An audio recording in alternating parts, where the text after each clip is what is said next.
No one bid on the dog missing a leg until a stranger in the back raised his hand.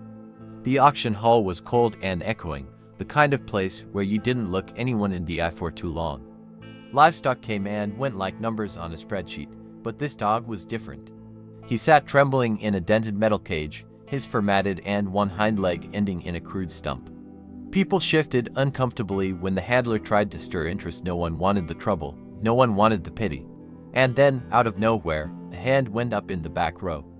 Weathered, slow, but steady, people turned.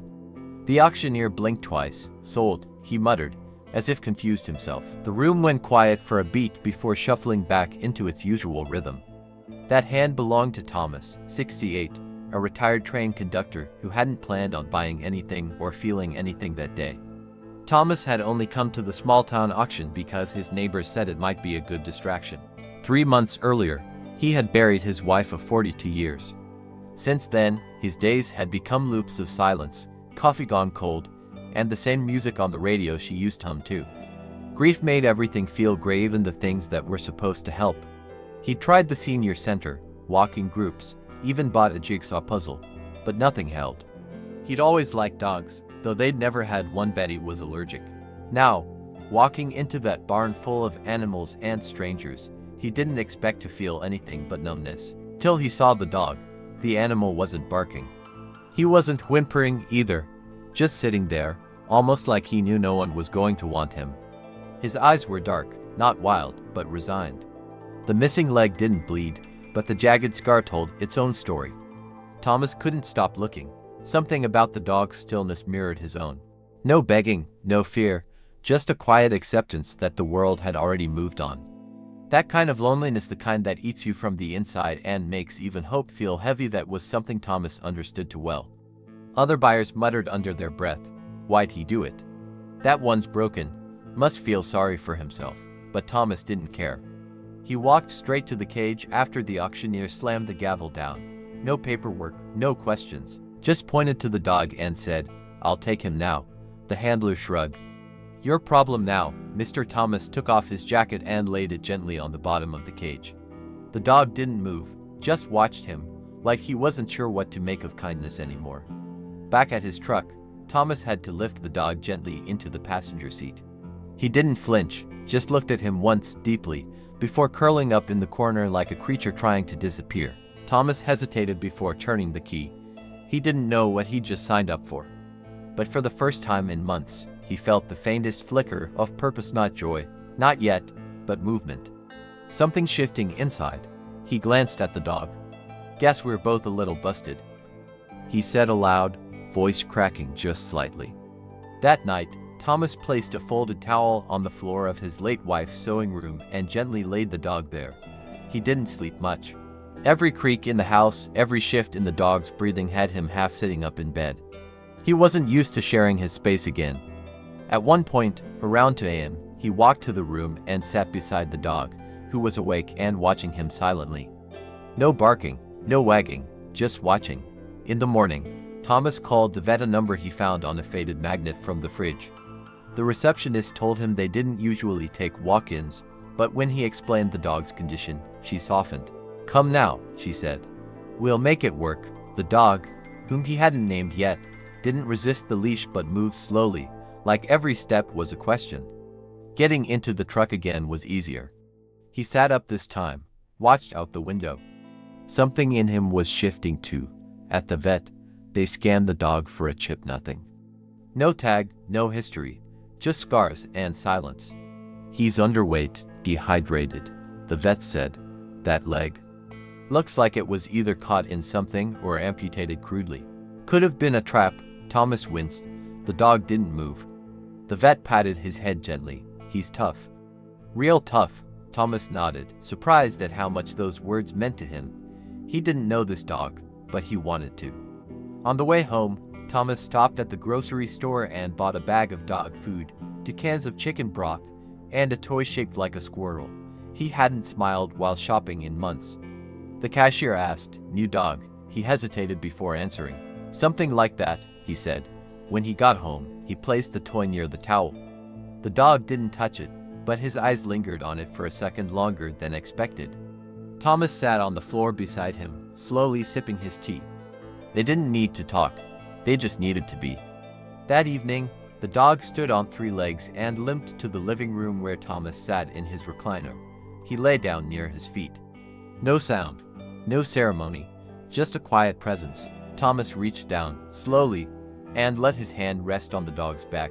The fur was rough, patchy, but real. The kind of warmth that reminded him he wasn't as alone as he thought. For the first time in weeks, he didn't turn on the radio or the TV. The silence didn't feel empty anymore. It felt like something beginning. You won't believe how this story ends. What started with a broken dog and a grieving man turns into something that could melt even the hardest heart.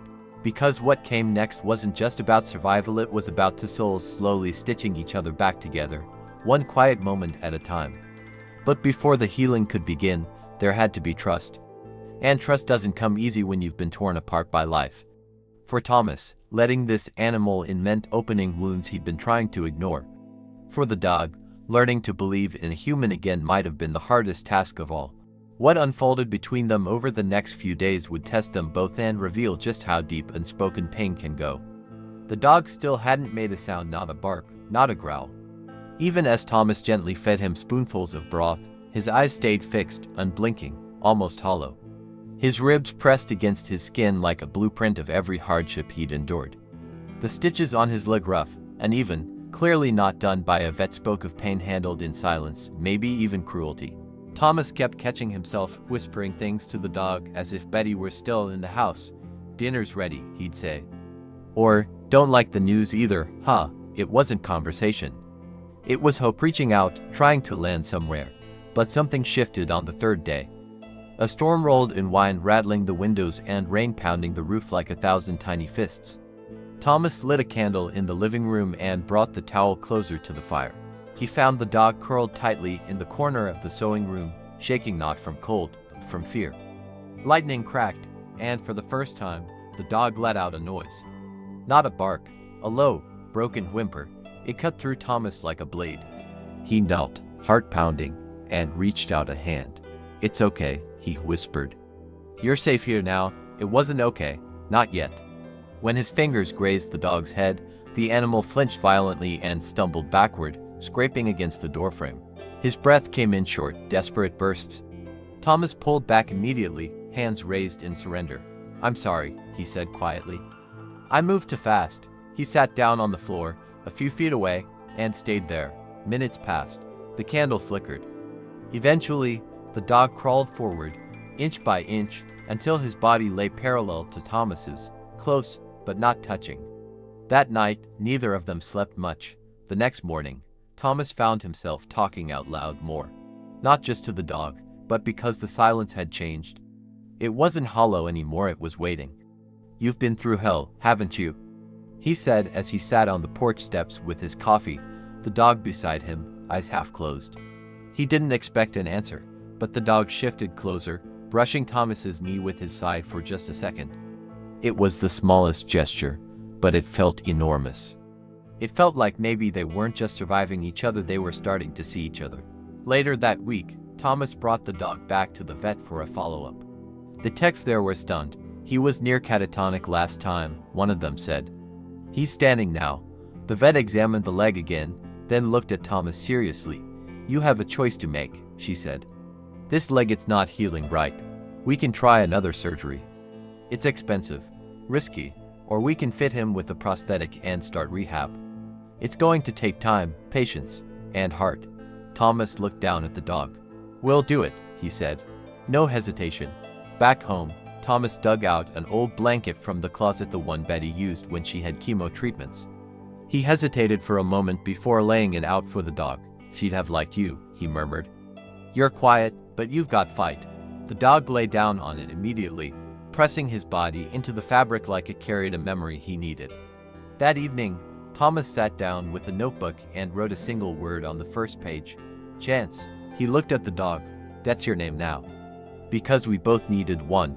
Chance's physical wounds would take time to mend. But emotionally, he was beginning to show signs of life. One morning, as Thomas poured kibble into a bowl, he heard a faint thump. He turned to see Chance's tail twitching. Just once, but it was enough. enough to bring tears to his eyes. It was the first clear sign that the dog wasn't just existing, he was feeling. The first time Thomas had cried in front of another living being since Betty passed, and it didn't feel shameful. It felt right, maybe he was healing too. But healing isn't always a straight line. That weekend, they went for a short walk down the gravel path behind Thomas's house. Birds chirped, the sun was soft, and for a moment, it felt like life again. Until a kid on a bike sped past them, laughing loudly. The sudden noise startled Chance. He bolted, yelping, and collapsed to the ground, trembling. Thomas dropped to his knees beside him, wrapping his arms gently around the quaking body. "It's okay," he whispered, again and again. "No one's gonna hurt you here. I swear." The promise felt bigger than just words, it felt sacred. That night, as Chance slept with his head resting on Thomas's worn slippers, the old man sat by the fire, staring into the embers. He wasn't thinking of Betty's death for the first time in months. He was thinking about how to build a ramp to help Chance get on the porch. About what dog food had the best nutrients. About what it meant to love something broken and wanted to thrive. The dog hadn't saved him, but he'd given him a reason to wake up. And that, Thomas realized, was a start. The first time Chance took a step with the prosthetic leg, the room held its breath. Thomas sat on the clinic floor, arms crossed, watching with silent intensity as the technician adjusted the straps. The contraption looked alien on the dog's body, metal, rubber, and Velcro where flesh once was. Chance hesitated, paw lifted awkwardly, eyes darting toward Thomas. "Go on, buddy," Thomas whispered. The moment was fragile, trembling. And then, with a small, uncertain motion, Chance put weight on it. The leg wobbled, his balance faltered, but he didn't fall. A collective exhale passed through the room. A single step, a miracle in slow motion. The technician smiled. "That's one brave dog you've got." Thomas swallowed hard, eyes still locked on Chance. "He's stronger than he knows." Over the next weeks, Thomas returned every other day for rehab. He brought treats in a coat pocket, a thermos of tea, and stories he'd tell softly while the techs worked. Stories about trains, Betty, winters up north, and now, about a dog who wouldn't give up.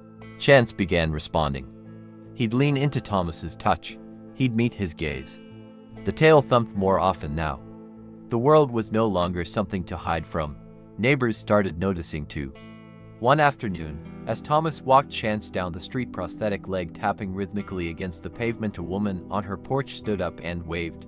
"Is that the dog from the auction?" she called. Thomas nodded. She came down her steps slowly, clutching a plastic grocery bag. "I was there.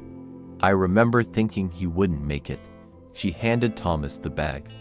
Inside was a squeaky toy and a hand-knit scarf. "Tell him he proved me wrong," she smiled. Thomas blinked hard. He's been doing that to everyone lately. Back at home, their routine changed. The porch ramp was finished just wide enough for Chance to navigate with confidence. The sewing room was no longer off limits. It was Chance's room now, filled with his blanket, his bowl, and pictures of him taped to the wall. Thomas found himself talking to neighbors again, letting them pet Chance, even inviting a few inside for coffee. The dog had become an unofficial ambassador for second chances. And somehow, through the dog's slow return to life, Thomas was being pulled back into it too. One afternoon, a letter arrived from the veterinary clinic. It was from the tech who first met Chance. She'd entered him into a resilience in rescue story contest, not telling Thomas until after the fact. The letter said Chance had won. There would be a feature in the county newsletter. A photo shoot, a small cash prize. Thomas chuckled. "Well, look at you," he said, scratching Chance behind the ear. "Didn't know I was living with a local celebrity." Chance wagged his tail twice. It was subtle, but it was joy. Real, unmistakable joy. The day of the photo shoot, Thomas put on a clean flannel shirt, Betty's favorite, and combed his hair for the first time in weeks. He looked in the mirror and almost didn't recognize the man staring back. He looked lighter, not young, not healed, but open. Outside, the photographer crouched low to get Chance's good side, while Thomas knelt beside him, one hand resting on the dog's shoulder. The flash went off. The moment was captured. A man and a dog, both missing pieces, both stitched back together by quiet, persistent love. Not everyone understood. His son, Mark, came by the following weekend, suspicious. "You really adopted a three-legged dog?" he asked, looking down at Chance, who lay peacefully at Thomas's feet. "Dad, you've got your own health to worrying about." Thomas just smiled and said he needed someone. "So did I." Mark didn't argue further, but before he left, he bent down and scratched Chance's head. "Tough little guy," he muttered.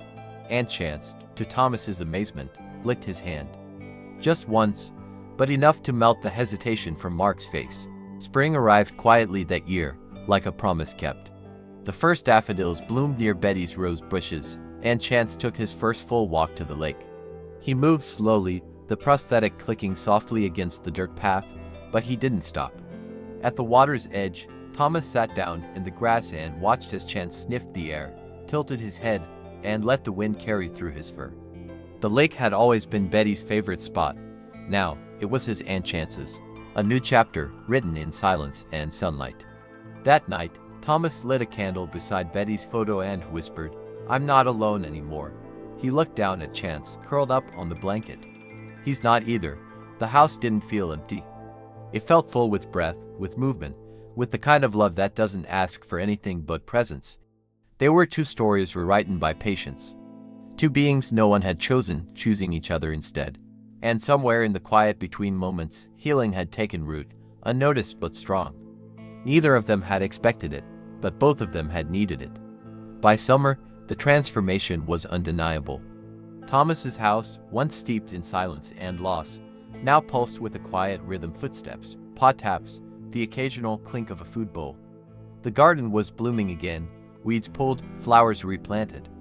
Thomas had even dusted off Betty's old bird feeders and refilled them. Mornings began with birdsong and ended with soft snoring from the living room floor, where Chance often slept with his head near Thomas's worn slippers. They weren't just existing anymore. They were building something day by day, step by step. Life was coming back. Chance had his quirks. He still flinched at certain sounds. Loud laughter, distant fireworks, the occasional motorcycle could send him cowering behind furniture.